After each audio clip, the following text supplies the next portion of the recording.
episode of the Cozy Cottage Crochet Podcast. My name is Hannah, and this is a podcast all about crochet, a little bit of knitting, sometimes sewing, and generally living the yarniest life possible in St. Petersburg, Florida, where I live, and where it is hot. Ooh, it is like 90 degrees today.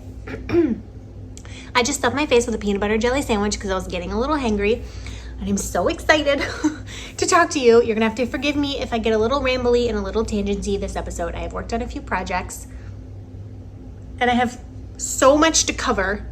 So much to cover, you guys. I don't even know how we're going to talk about it all. So, let's jump right in.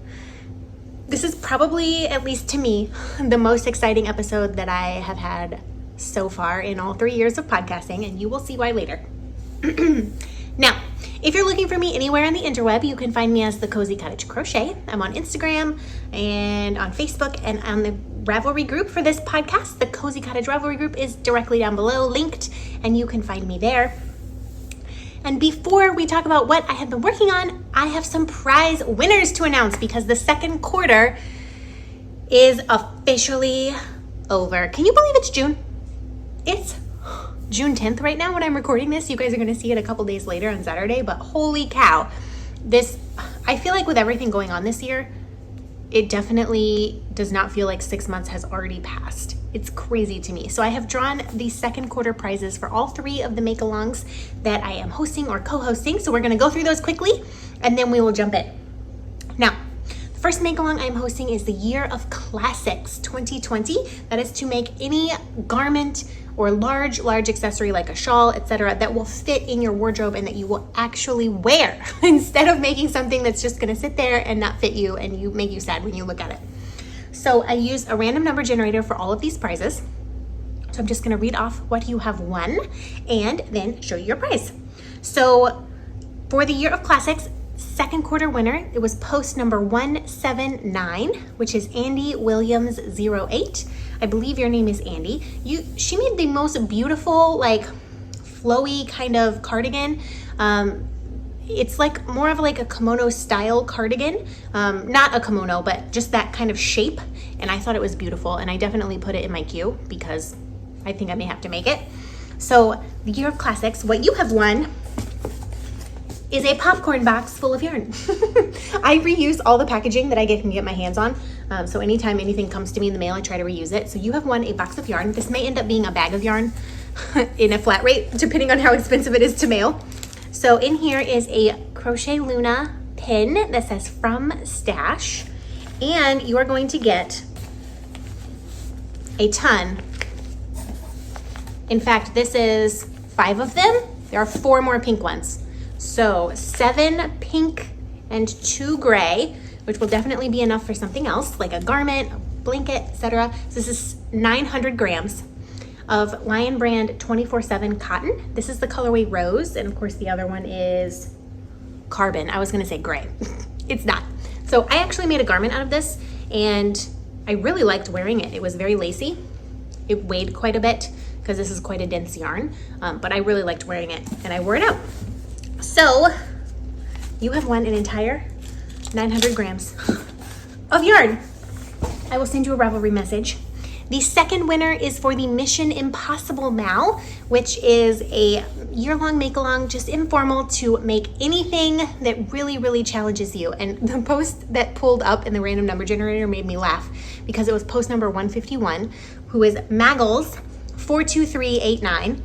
And her post was not about a finished object or project picture. It was a tale of woe about a sweater that she was going to have to frog because it just wasn't going well. So I thought it was very funny that's what popped up. And so you are actually going to win this amazing mini skein set from Attic Spin Dye, who is a wonderful UK yarn dyer. This is their Universal Monsters set. So these are the Universal Monsters. Each of them has their own. I love this so much.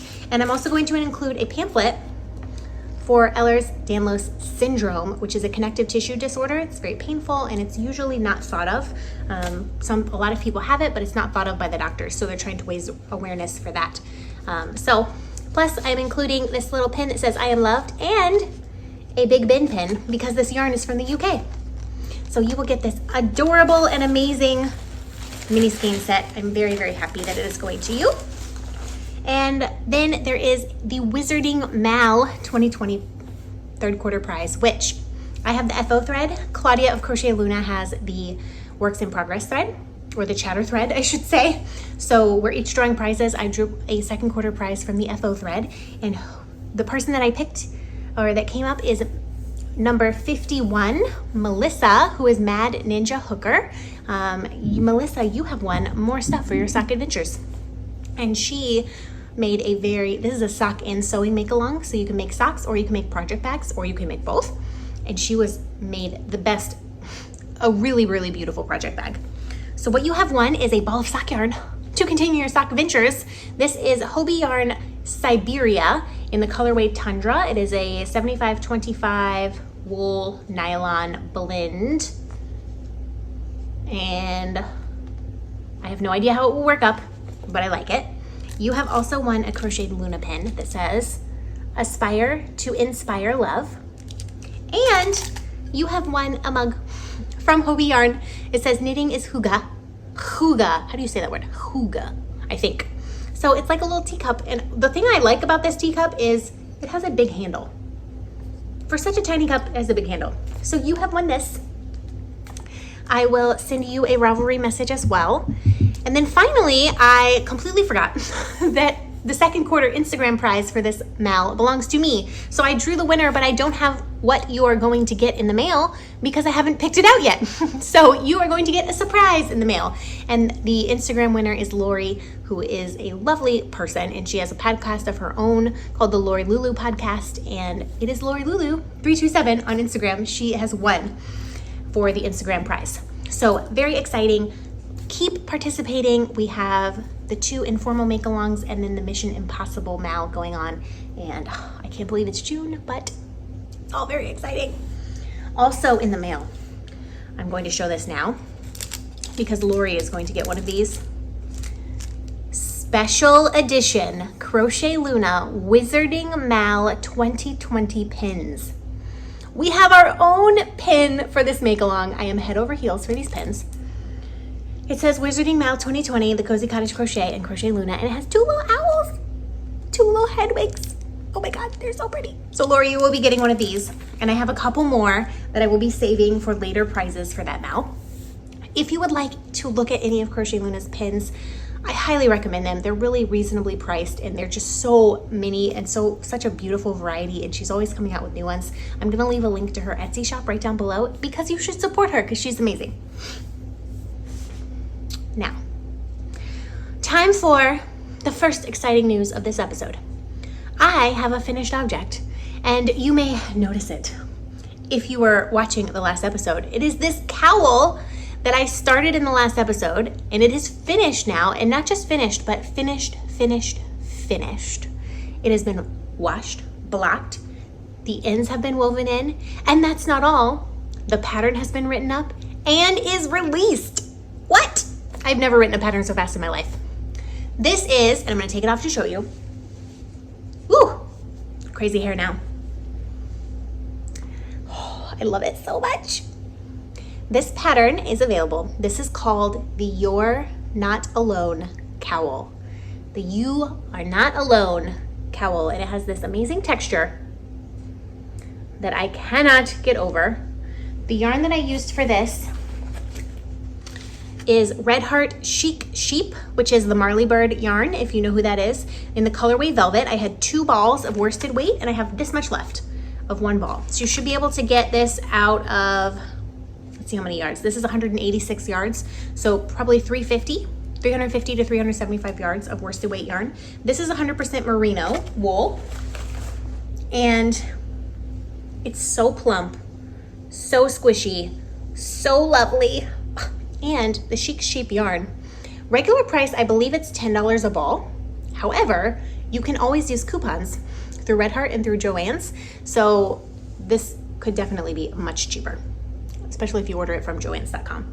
So this is the You Are Not Alone cowl. And basically, the story behind this is I designed this cowl specifically. Let me floof that. Zhuzh it up. Zhuzh it up. Yes. I designed this cowl specifically. You can definitely make them for yourself because I'm keeping this one for sure. However, I designed this cowl specifically to be made for other people because, especially with everything that's gone on this year alone, the list of things that has gone on is huge, and some of them have been very, very terrible, and some of them are very good, and some are creating positive change, like all of the protesting that is going on, and some have been really, really negative, like the coronavirus. So there's a lot of people who have been very isolated this year, or just feeling alone, just kind of feeling really struggling with their mental health this year because it's so much. It's just so much to take in. And I know that for me, when I really, really love someone and I want to show them that I care, I want to make them something. But you have to be careful, right? Because sometimes the person on the other end doesn't know how to take care of that object. Maybe they're not going to wear a giant shawl, but everybody can use a cowl, especially one with a fun texture. And this is very quick to make. I made this in a week. I would say probably 4 nights total. I made this cowl in, and one of my testers, I can't even believe that I got this pattern tested as quickly as I did. I put it out on Instagram. I didn't even have time to do a proper testing call. I was just like, hey, if anyone could do this, I need it back in a week. I don't know if that's possible. And I had 4 people respond, and all of them were done within like 4 days. And one person was done in 1 day. 1 day they made this cowl. So if you had a chunk of time, you could make this. And so I designed it so that you could make it and spread the warmth and spread the love to other people without taking away from your own making so much in making them something so, so big, but still enough that they could wear it, they could feel warm, they could feel loved. And I don't know, I'm just really excited about it. I love the texture so much. The texture is everything to me. So I'm just so excited. I just want to like fluff it and move it, and it's small enough to like, it'll stay. You can change this if you wanted to make this like an infinity cowl that wrapped around your neck twice. You could totally do it. If you wanted to make this into a scarf, you could totally do it. There's modification instructions in the pattern. So that's the story behind the You're Not Alone cowl. And it really is to spread the warmth and to share love with people that you love, whether that's family, people that live in your household, people that live far away that you haven't been able to see for quite some time, whether that's someone who has done something really meaningful for you in this last few months while we've been in lockdown, maybe they helped you, a neighbor helped you, something like that, or maybe it's just a friend who you know has been struggling and needs to know that they're loved and cared for. This is the cowl to make them. And I hope that you enjoy making it as much as I enjoyed making it. I was so obsessed because it's the texture, honestly. It's the texture. I could not stop with the texture. So I'm just thrilled with it. And so this pattern is available on Ravelry. I will leave a link to it directly down below, and I'm going to put a coupon code on the screen. So this coupon code will give you $1 off the price of this pattern for 1 week. I'll put the coupon code on the screen. It'll probably be something like You're Not Alone. And so I'm also going to host a quick mini cowl for this pattern. The hashtag will be You're Not Alone cowl. And from now until say mid-July, so like a month. For 1 month, I'm gonna host a mini cowl for this pattern, and there will be prizes. And I will put the coupon code in the Ravelry thread as well, because if you're participating in the cowl, you can get that $1 off for the entire life of the pattern. And this pattern is $3.50, so you would get it for $2.50. I'm not using a pay what works model on this pattern because it came together so quickly, and I think it's a pretty easy pattern in my opinion, and I really want it to be accessible to as many people as possible. So, I'm literally just so excited about it. I can't stand it. Oh, and I didn't even show you. That's the back of it. This is the inside. So you see it's kind of smooth on the inside because all of the texture is on that side. So I hope you love it because I love it and I can't stop messing with it. I honestly would have worn it all day at work today, but it was just too hot. It was hot in my office today. And that's the texture. I also love the color. I feel like this is my color. I'm not like a huge fan of olivey green, but apparently olivey green is a huge fan of me. Why? Who knows? So yes, this is the You're Not Alone cowl. I suppose I should stop rambling about it. But the link is down below if you'd like to take a look. Thank you so, so much to my beautiful testers who managed to knock this pattern out in just a few days and gave me some really, really helpful feedback. And thank you, of course, to my tech editor who managed to knock this out as well very quickly in like 2 days. I am so stinking proud of it because I don't think I've ever written a pattern that quickly in my life. And I just love what it stands for, and I hope that you will enjoy making it as well. And it works up really quickly because it's worsted weight yarn. So that's my surprise finished object / pattern release. I do have a few other projects that I've been working on. A small amount of progress on each one. One of them is my still only entry into the Wizarding Mal, and it is my January socks. They have had a tiny bit of love from this stitch marker right here to here. So an inch. They've had an inch of love on the foot. And I'm on the foot, so it's not like this should take me that long to finish. I just haven't had a lot of energy or time this week to dedicate to these socks. This is Hobie Yarn Antarctica in the colorway Polar. And this is what it worked. I've finished one very crumply sock. It's been smashed in my project bag. So I started here and it goes all the way down, and then like this is where the repeat starts. So I got halfway through again before the toe, which is just very fun, very exciting. And this one has been languishing, I say. I've never suffered from second sock syndrome before, but apparently I am, because this one sock has like taken over my life. And by taken over my life, I mean, hasn't crossed my mind. I just don't particularly reach for it, and I don't know why. I'm just socked out, I suppose. So that got a very small amount of love, 1 inch of love in the last 2 weeks. Another project that got a little bit of love is I'm making a corner to corner blanket. So this tote bag is full of red heart with love in the colorway Fruit Punch. And I have 7 of these. So I have officially gotten through 2 balls on this blanket. And I really like it. It's getting very large. I'm going to add one more complete ball of yarn, so it's going to be even bigger than it is now. I won't even be able to fit it on the screen. So one more ball before I start decreasing, because I have 7, so I'm going to do 3 balls increasing, 3 balls decreasing, and then I'll have 1 ball left for the border. So this is where I was last time.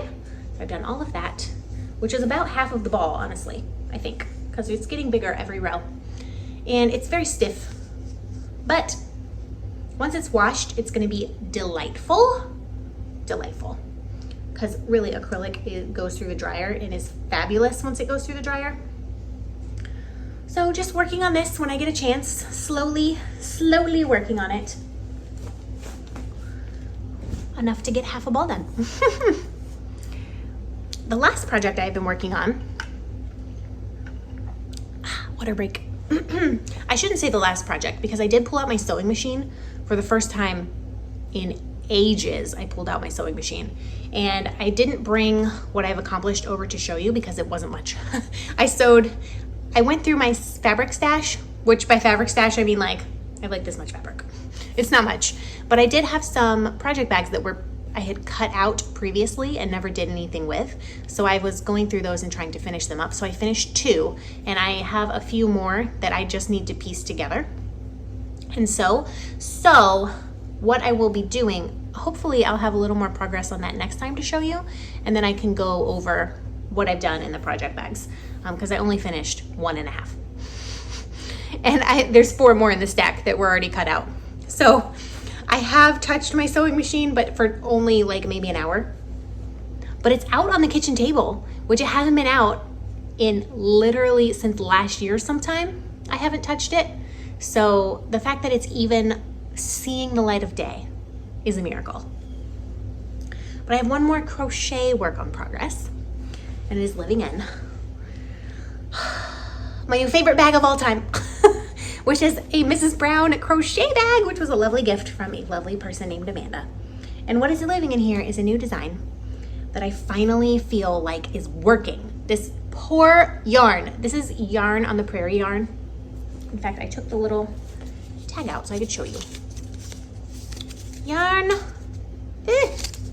Well, it says yarn over here, but it's folded. Yarn on the Prairie yarn, which is 75/25 merino and nylon.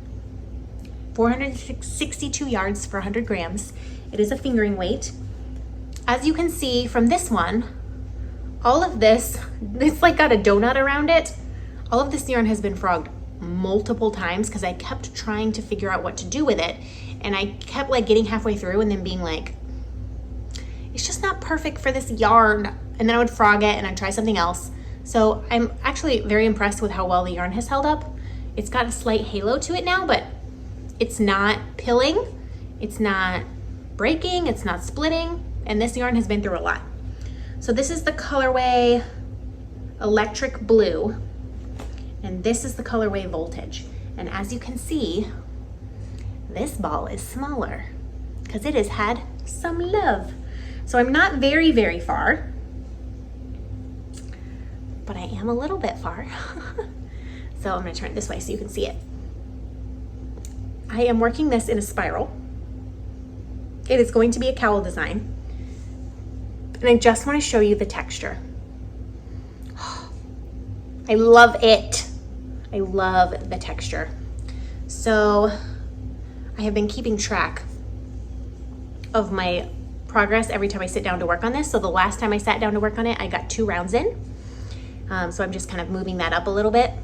This is what it looks like from far away. So it's going to be, you know how in knitting, they have cowls that you work in the round and then you seam together or Kitchener stitch together, and then it's like an infinity scarf or a long cowl that you can loop twice around your neck.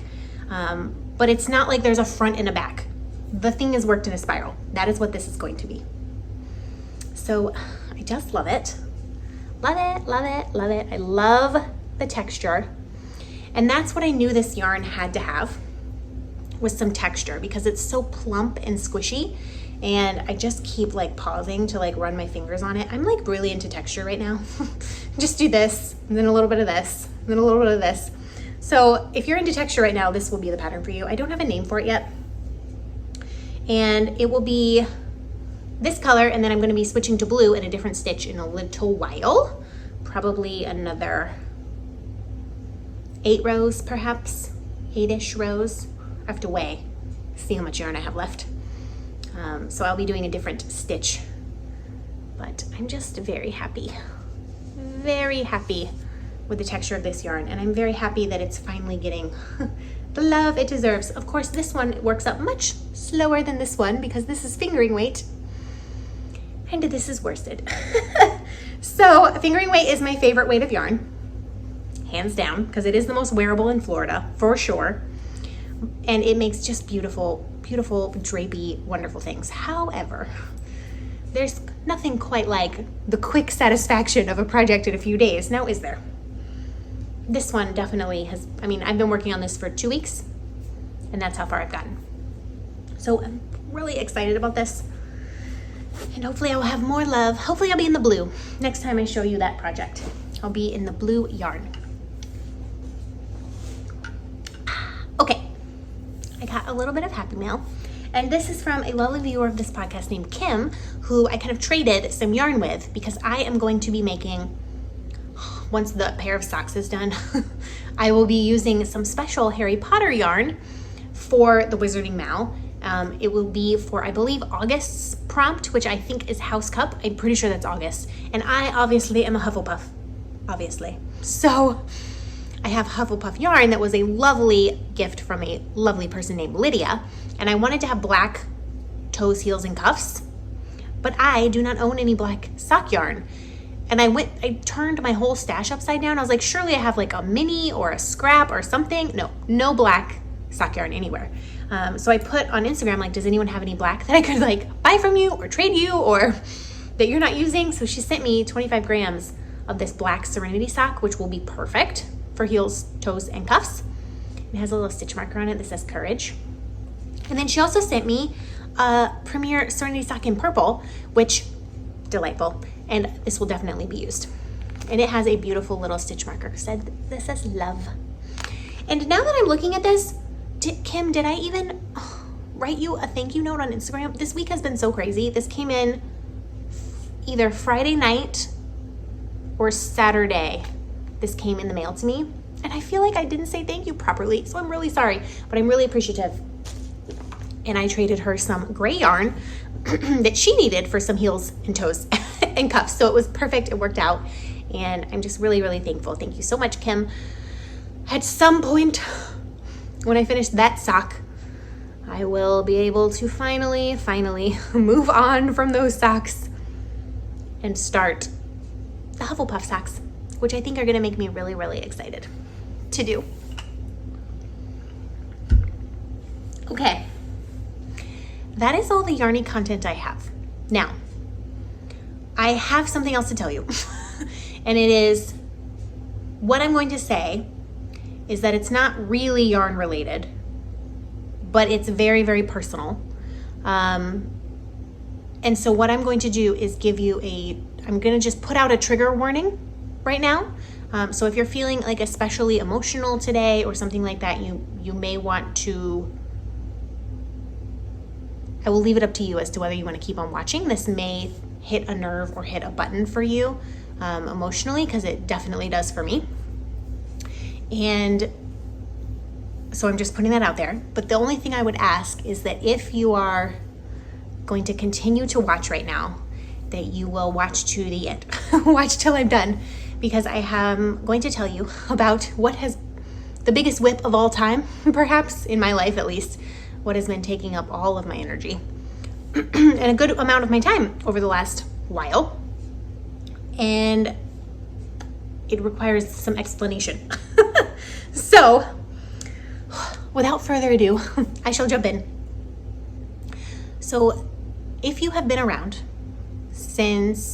for a year and a half or longer, since the beginning, at the beginning of last year, so 2019, you may remember that I had some health issues that lasted for several months, and I did not say what they were because they were very personal and private to me.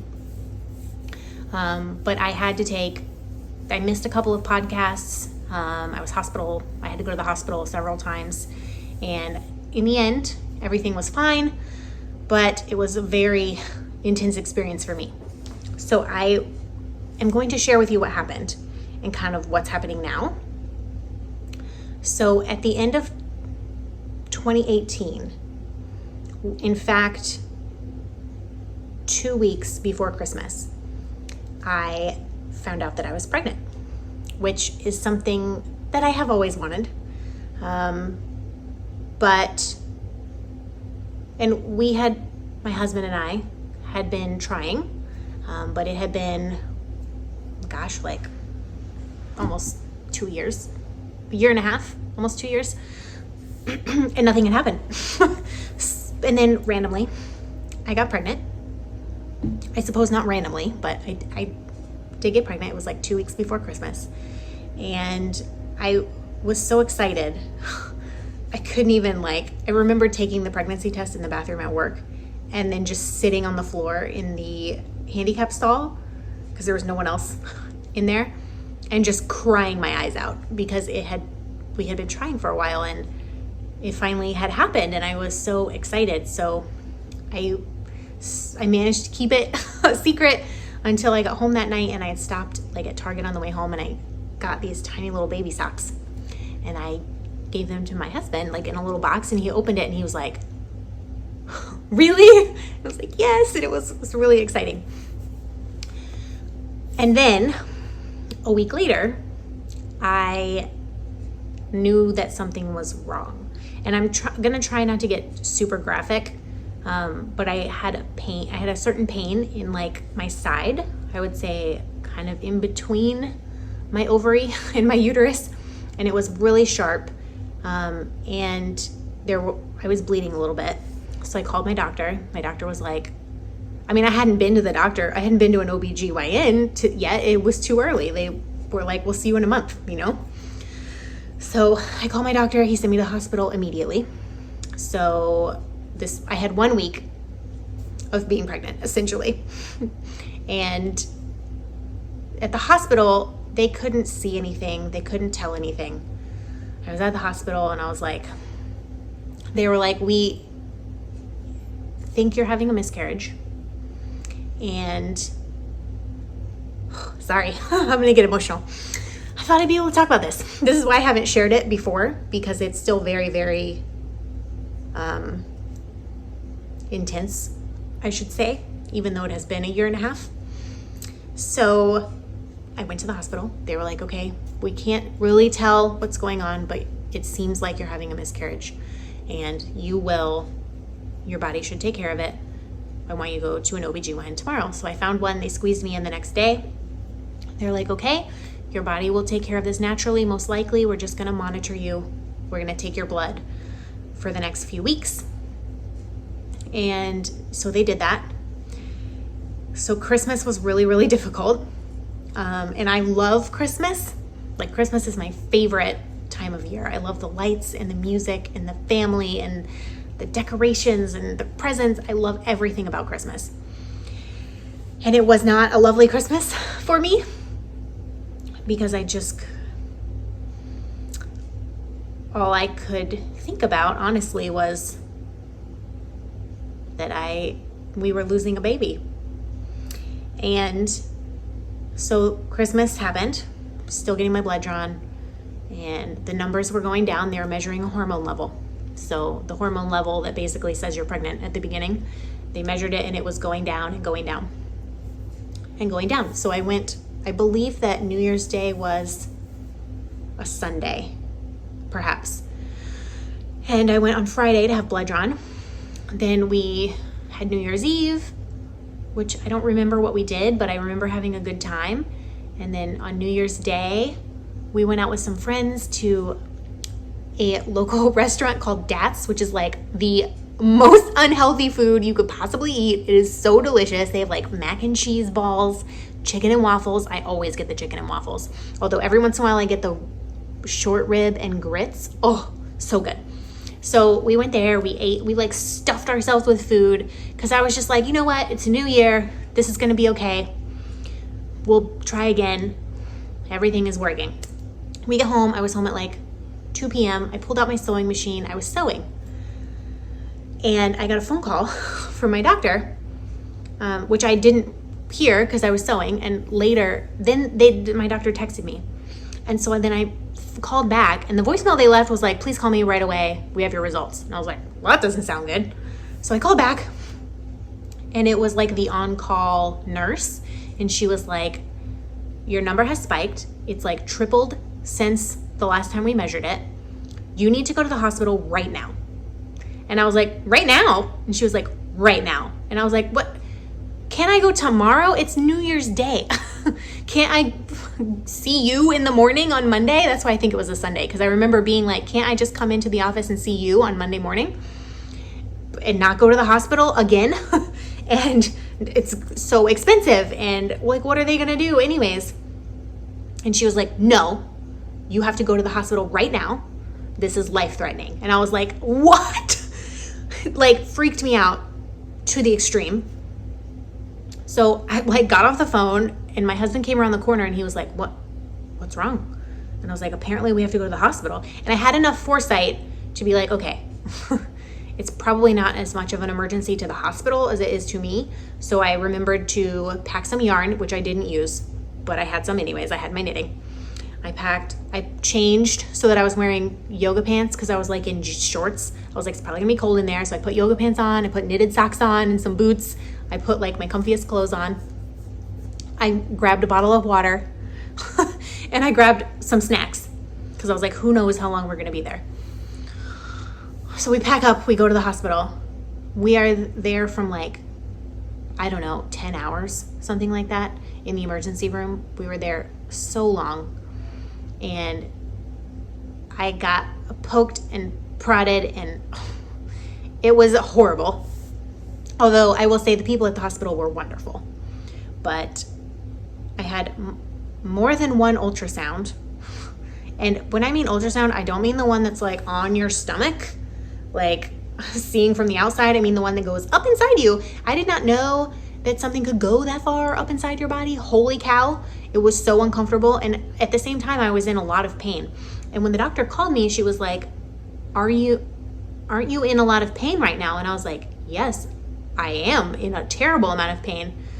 But I just thought I was having my period after this miscarriage, and the cramps were really bad. And I always have really bad cramps. So I was like, they're worse. It's probably the worst I've ever had. But I just assumed that it was like, that's the way it went after you have a miscarriage. What do I know? So we're at the hospital. The hospital doctors, they called in like more than one doctor to come and look at me. And then they're like, I think we're going to admit you overnight so that because we don't know what to do, essentially. And I was like, I've never been admitted to the hospital in my life. So that was really overwhelming. And then randomly, not randomly, but I would say at like 11 p.m. So we had been there since like 3 p.m. So at like 11 p.m., the on-call doctor for the OBGYN that I had seen before, and I had not seen this particular doctor before. She was just on call that weekend. She showed up at the hospital.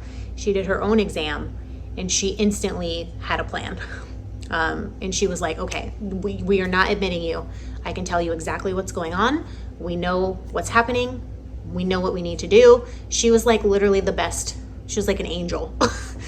And her name is Dr. Miller. I don't have enough good things to say about her, honestly. Like, I wish I could say even more because she is so fabulous. It was a long road, not just at the hospital, but after that. And she was wonderful the entire time. And she's still my doctor. So she was like, okay, so what's happening? I can tell you right now, because they were going back and forth, like, is it a miscarriage? Is it not a miscarriage? We don't want to like operate, and I was like, operate? What are you talking about? It was very stressful. She was like, what is happening? It's not a normal miscarriage. What you're having is an ectopic pregnancy. And if you don't know, an ectopic pregnancy is a pregnancy outside of the uterus, typically in one of your tubes. So you have an ovary, you have your uterus, and the egg and the sperm meet here in the tube in between, and then it travels and then implants. Well, it got stuck in the tube, and the tube is so small. So like 1/4 of a centimeter, maybe, like even smaller than that probably. And the baby was stuck in the tube, and it was 2 centimeters. And that is the reason they said you have to go to the hospital right now, because my numbers had spiked, my hormone levels. And essentially, the reason that is life-threatening is because that tube is right next to an artery. And if it ruptures, so right now this 2 centimeter mass is contained in the tube, but that's why it hurts so bad, because it's not supposed to be stretched out like that. It's a really, really small tube. And if it ruptured, it would have hit the artery, which would have then ruptured, and you could bleed out very quickly and literally die. So I'm like losing my mind. Like, all I remember, I remember a lot of things from that night, but basically I just remember being so cold and them giving me a blanket, and I just like wrapping up in the blanket on the cot in the emergency room and just crying for hours. Like, so she was like, because the hospital was like, we got to do surgery. We have to operate and remove this thing out of your tube before it kills you. And she was, sorry, it's like traumatic.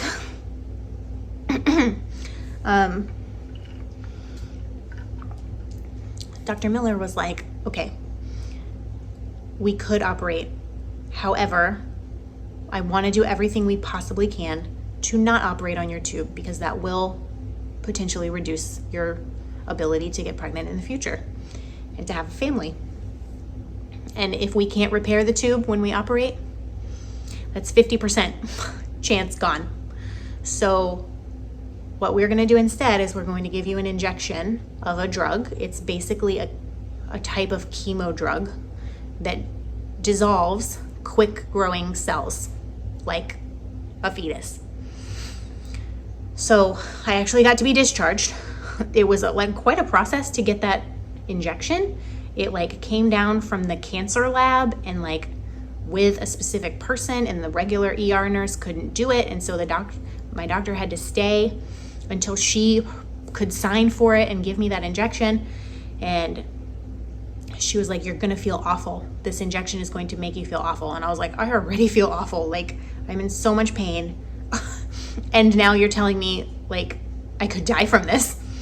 And she was like, we're gonna get through it. Like, she was so helpful and wonderful. So they injected me. We finally got out of the hospital like 2 a.m. And my husband took me to McDonald's because I hadn't eaten, even though I had packed a couple snacks, I hadn't eaten anything. And the hospital won't give you anything to eat, of course, in case they have to operate on you. So I went to McDonald's and I ate like the worst hamburger probably because McDonald's at 2 a.m. is like not delicious, and some fries. And then we just went home. And I remember the doctor being like, okay, there's an 85% chance that this shot is going to work. So the odds are really good in your favor. Never mind that, an ectopic pregnancy is 1% of pregnancies to begin with. So I already was beating the odds in a bad way. She's like, you have to come in every single week. We have to take blood from you, and we are going to monitor the levels and see if they're going down. So Christmas was bad. And New Year's was bad because I spent all night. Like, that's how I started 2019, in the hospital on day 1 and being told like you could possibly die. So she gave me all these restrictions. She was like, basically you can go to work, but you cannot do any physical activity because doing any physical activity may make that rupture, which will then hit your artery, and then you're gonna bleed out. So I was like, okay. She's like, plus this chemo medication is gonna make you feel horrible. You're gonna feel really, really exhausted. You're not gonna be able to do anything. So I had all these restrictions. I couldn't lift anything, couldn't climb stairs. It was like, it was like trapped on the couch. And then I was monitored, my blood work kept being monitored, and after 3 weeks, the number was not dropping. It was still not dropping. So she gave me a second shot of that, and that I think is what really took me out, because I had 2 doses of that medication, and it worked.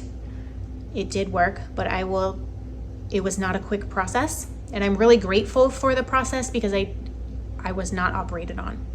The medicine worked, and I didn't have to have surgery, and both of my tubes are still intact. But the hormone number was not at 0 until April. So 4 months. Every week I had to go to the doctor and get stuck. There was literally a point where both of my arms had been stuck so many times by needles from them taking blood that they had to take one out of my hand because my veins were like collapsed essentially. Like, I was wearing long sleeves because like my whole arm was like purple because of how many times I had to give blood, or they had to take blood. And so I was essentially on bed rest restriction for 3.5 months. And sorry. The worst part was that it kept going. And I mean, I am not in any way making light of a quote unquote normal, if there even is such a thing, miscarriage. But originally, I had thought that my body would do what it was supposed to do, or if not, there would be a procedure, quick procedure, D&C, clean it out, and I would be set. Not that it would take 4 months. And when you are thinking about losing,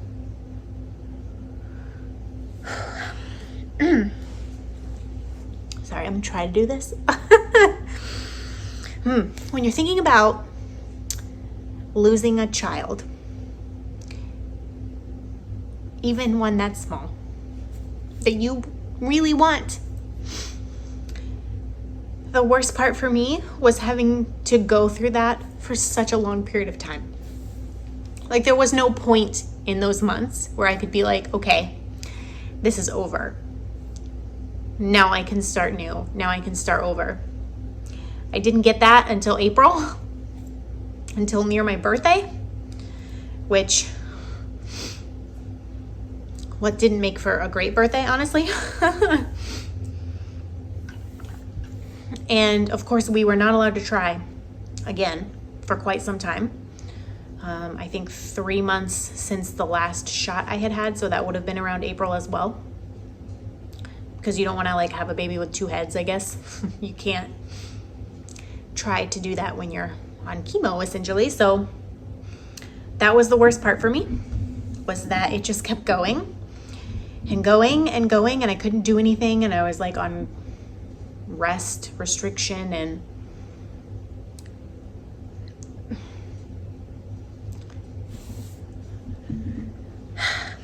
I understand other people probably have opinions about that, like whether or not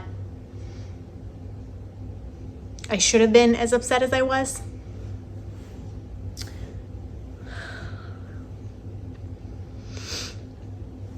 Sorry. But all I will say is that it was a baby to me, and I wanted that baby, and we had tried for that baby for a while.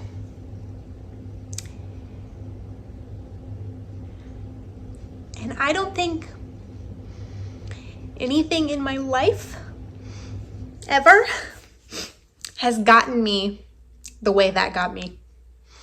Like, I will, without a doubt, say that 2019 was the worst year of my life. And that was only part of what happened. There was also the entire situation with my job that was just a nightmare, which, if you've been around, I've talked about that at length as well in a previous episode. So you'll know what I'm talking about.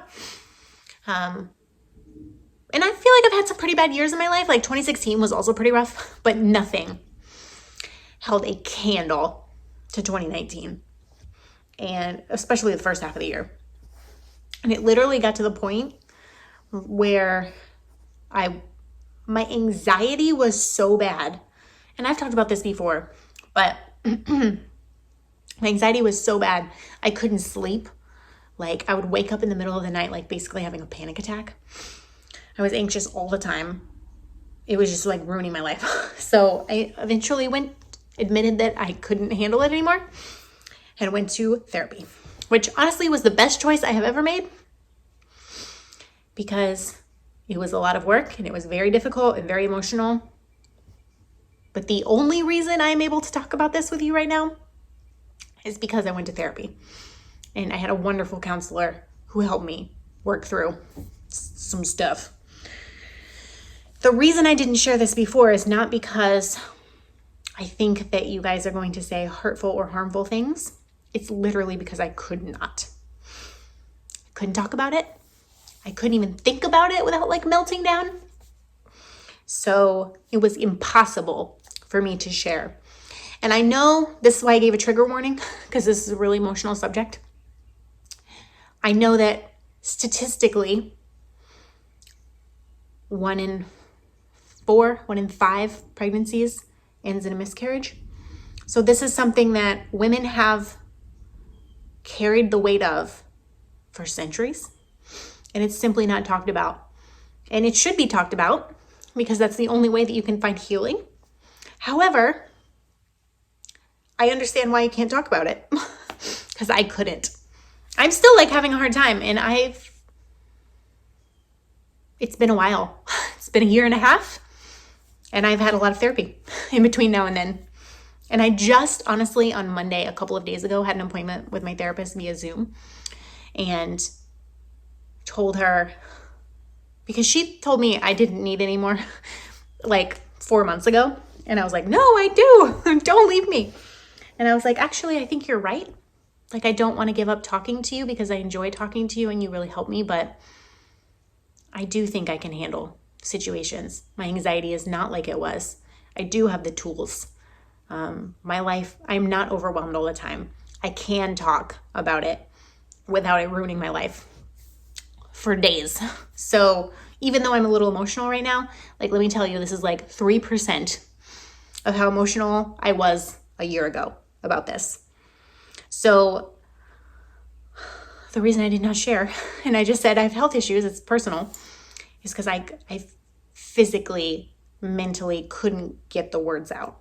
And there were a few select people that I told because I knew they were safe people, but almost nobody knew what was going on because I didn't want anyone to know, because I knew that they were going to ask me about it and that they were going to say things that you can't, well-meaning things that you can't say to someone who's like, for example, here's some things that people say that I knew I could not handle dealing with.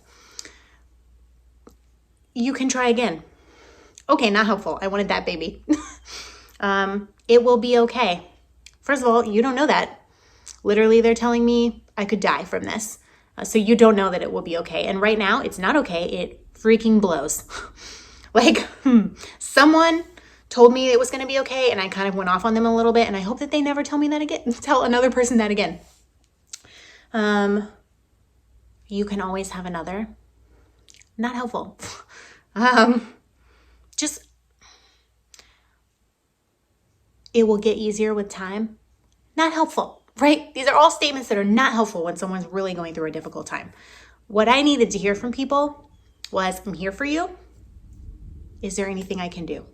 And usually the answer was no. But sometimes the answer was just, I need you to listen to me because I'm carrying this by myself. And of course, my husband knew, and he was wonderful, but he was worried about me. I was his primary concern, which I'm grateful for. He kind of kept me together, I would say, all of 2019. But nobody, I guess unless you're a woman, or unless you have the ability to carry a child or get pregnant, you won't understand. So what I needed was people to just say, I'll listen. And if you're crying, that's okay. Like right now. Clearly I need a water break. And there were a few people that I was able to tell. And one of them, strangely, I had a Bible study on, it was probably the best part of my job. And I was on staff as a pastor at a church, which ended terribly. But the best part of my job was that I got to lead a Bible study on Sunday mornings at 8 a.m. with a group of guys. It just turned out that way, that it was like 4 guys and me. And we were going through the book of Romans, and we had been going through the book of Romans for literally like a year and a half. And those guys knew what was going on within days of what happened. Within days of New Year's, I should say. And they were wonderful. Like, I would trust those guys with my life. And they're all married. Well, one of them just got engaged, actually. Very excited for him. But most of them were in relationships, and they were just, they didn't give me any useless platitudes. They just were like, wow, that really is awful. I am so sorry. What do you need? Is there anything I can do? And I was like, no. And they were like, okay, we're not going to treat you any differently. We're not going to act like walk on eggshells around you. I don't know. They were probably the first people I told that wasn't family. Oh, so emotional right now. So all of that happened. And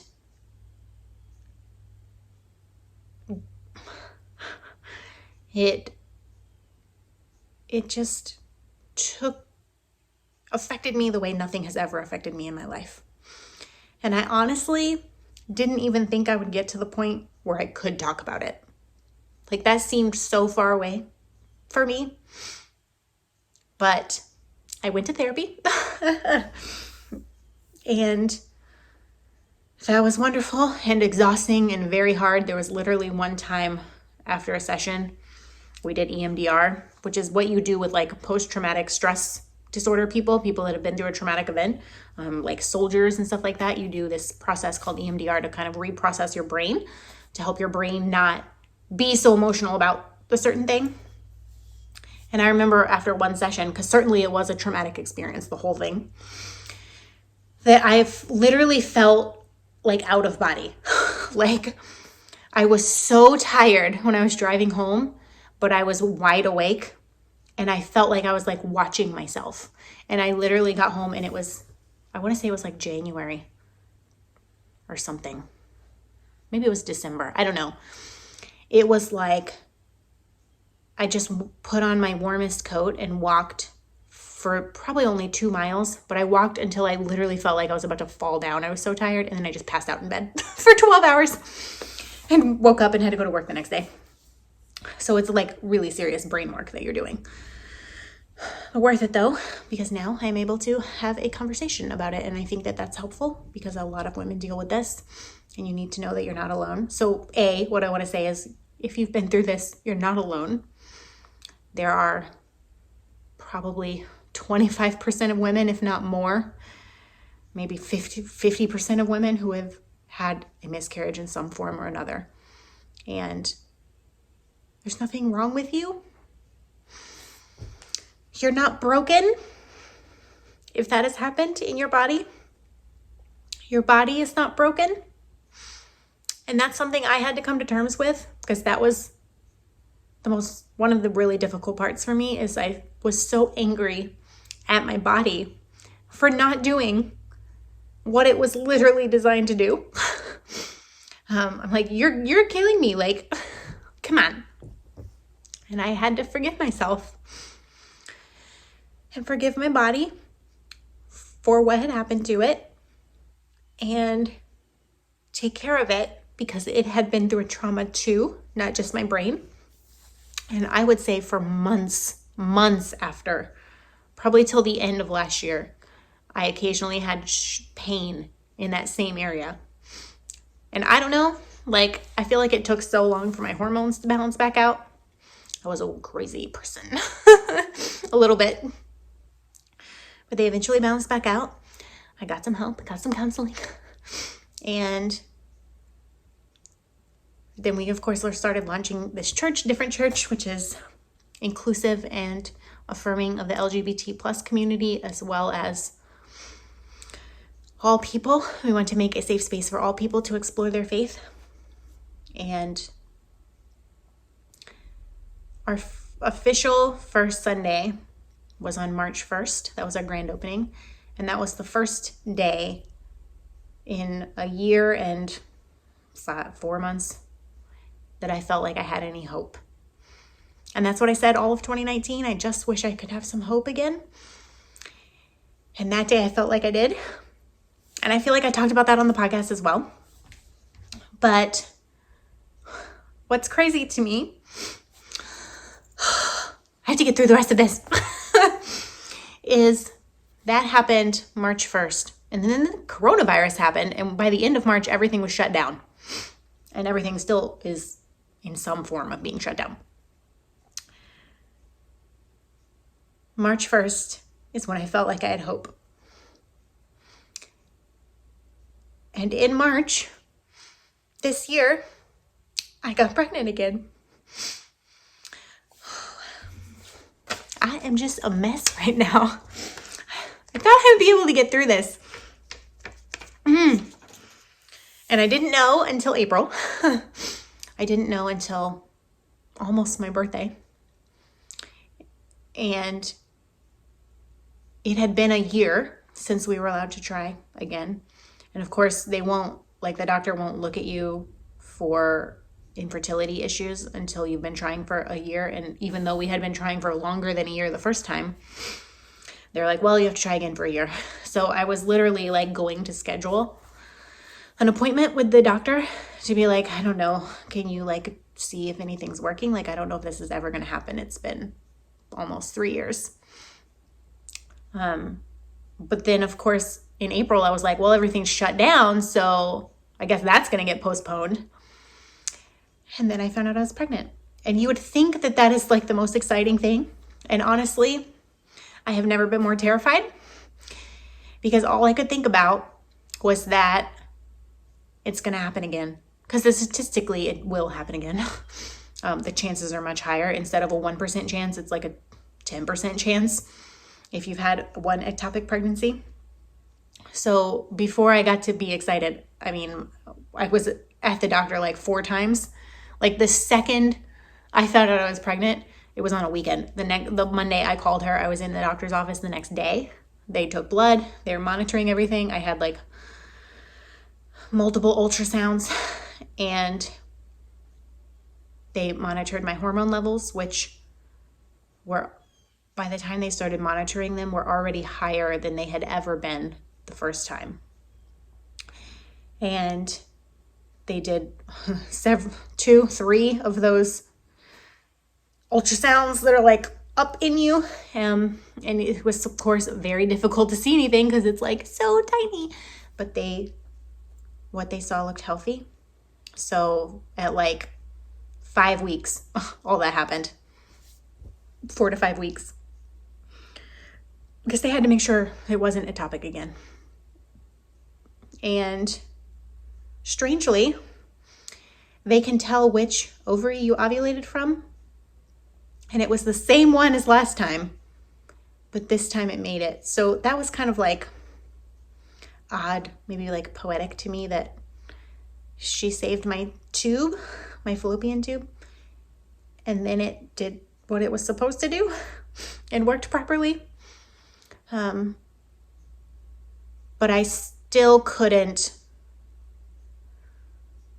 After I found out that it was in the right place, it was implanted in my uterus, I was so excited, so thrilled, but I still had so much anxiety, right? So I was back again at 6 weeks. They're like, everything is fine. They were able to, you can't hear a heartbeat at 6 weeks, but I could see it on the screen. I could see the tiny little blob like flickering like this. So she's like, okay, so the next time we're going to see you is at week 12.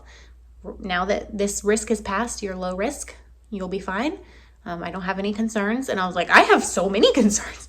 I'm like, every time any pain happens to me, I'm like, is something wrong? Am I dying? Is the baby dying? Like, what's going to happen? So I have been using my anxiety management tools quite a lot recently. And last week on Thursday, I had my 12-week ultrasound, and everything is good. The baby is in there. It's like this big. It has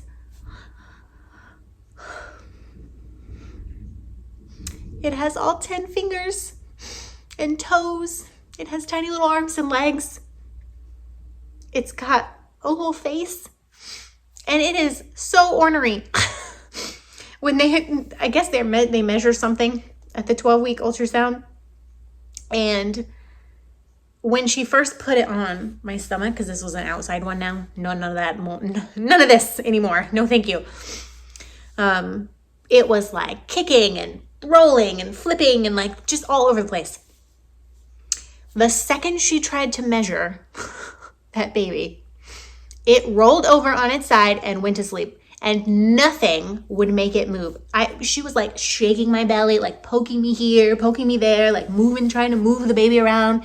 And it would wake up for like a second and be like, ooh, like startle, and then be like, she could not get that baby to move. She was like, if you could just roll over, I could measure what I need to measure. No, the baby was not having it. It was asleep. It would not move. I don't know. It just made me laugh, I guess. So that was last week. And it was such a relief. Such a relief. And I finally feel like I can be pregnant now. And I guess, I mean, there's always a possibility something could go wrong, but statistically it's much lower now. So I finally feel like I can do this, that this is really happening. And I will tell you, I am really, really stinking proud of the fact that I have only missed one podcast episode since I found out. Because let me tell you, I have never in my life felt so bad. I feel like hot garbage. And the week that I missed, I think was week 5 or week 6. Horrible. Like I fondly am calling this little baby the ruiner.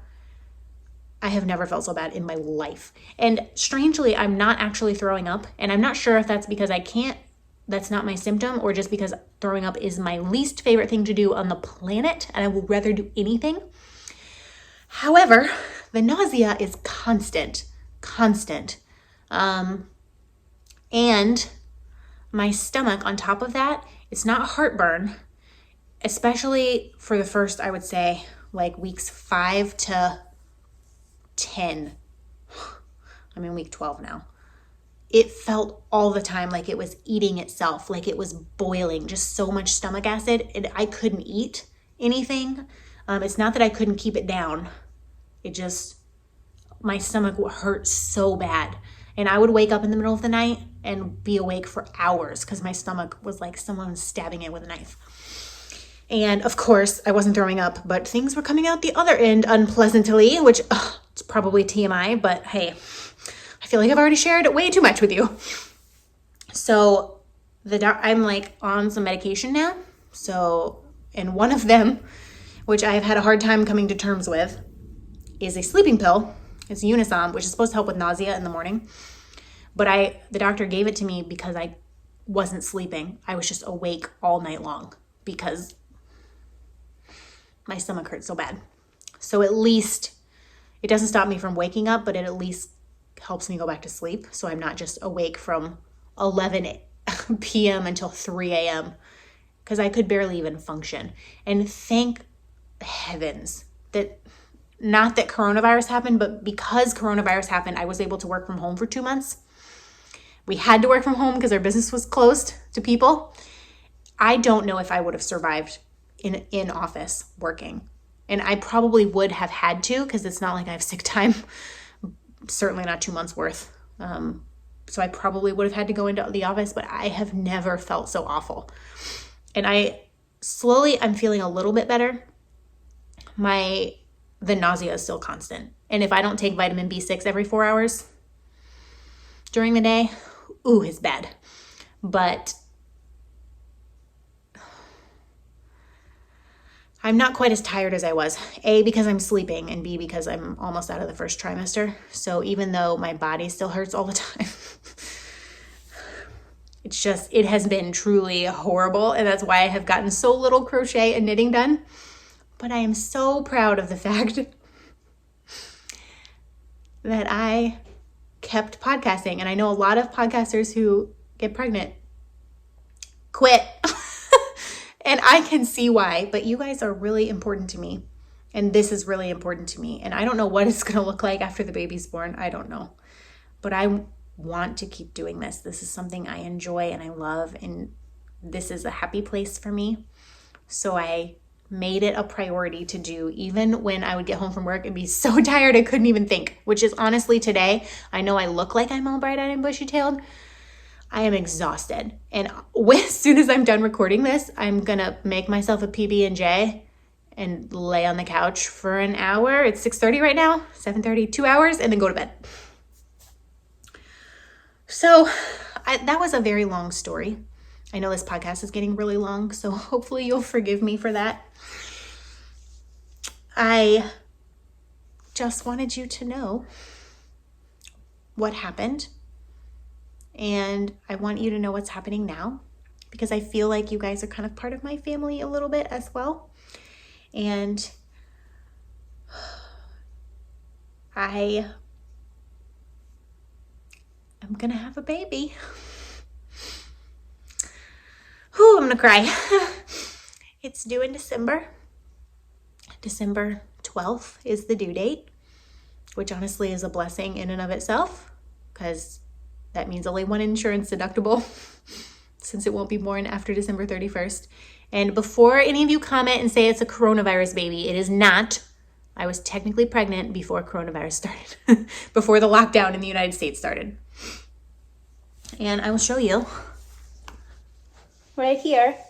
It's not very big, but this is a baby bump, because it won't, this part will go in, but not this part. That's where the baby is living. I'm definitely going to find out what it is. I'm not going to wait until it's born.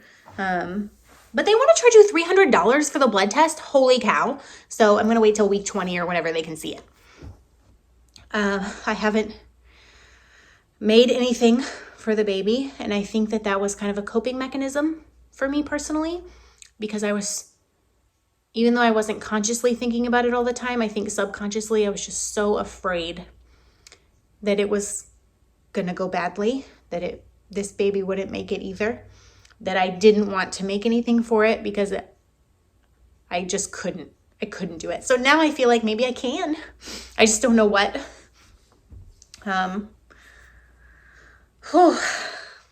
This is a lot. This is a lot. So anyways, all of that to say, the Cozy Cottage Crochet podcast is growing a human. And I assume that I'll have a new segment coming to the podcast. It'll probably be at the end because I know not everyone cares about babies. And I think I'm going to call it the bump date, which is like update except bump date. I thought it was clever. And in December, by the end of this year, by the time I reach 4 years of podcasting, there will be a human with me. And our family is growing, and it's overwhelming, and I don't know what to do about it. And honestly, I spend most of my time exhausted, asleep, at work, or freaking out. So, that's life. Hopefully, that wasn't too emotional or too much for you. I tried. It's a long story. I know I gave you probably too many details, and I tried to stay on track, but it's really difficult. So that is the biggest WIP of all time. It has taken 99.9% of my energy and every waking moment. And I'm hoping that the second trimester will be better. I don't know. My mom was sick for 9 months with me. So hopefully I won't be sick for 9 months, because otherwise this is going to be truly awful. Worth it, but awful. And that's why it's not yarn related. But all of my time and effort has been going into making something, a human, which has gone from microscopic to the size of a lemon in 3 months. So, in fact, I think by the time you see this, it'll be week 13, which means I think it'll be the size of an orange. Crazy. So I think I'm going to leave it there because this podcast is long enough, and now I need to calm down or something. So, I don't know. This is a weird way to end the podcast, but we're having a baby. We're having a baby, y'all. I'm very excited about it. Thank you for being here. Thank you for listening if you stayed through the whole thing. Thanks for all the support you've given me over the last year and a half, because honestly, I have really needed it. And I'm sure I will continue to need it going forward, because growing a human is hard, and then having a human is hard. I hope you're taking some time to take care of yourself. I hope that you'll make the You're Not Alone cowl for somebody. And if you know anyone who's going through a miscarriage or fertility issues, it's really, really difficult, and it can feel so isolating and so alone. And if you know about that, I just make this for them and give it to them, because I promise you it will mean the world to them. Because that's all we need to know, is that we're not alone. So my story has a happy ending. I'm glad I was able to talk about it, even though I got really emotional in the middle. And I will be back in 2 weeks, barring, something happening. I'll be back in 2 weeks, hopefully with some crochet or knitting or sewing or something to show you. And until then, happy crafting, be kind to yourself, and I will see you in 2 weeks. Bye, friends.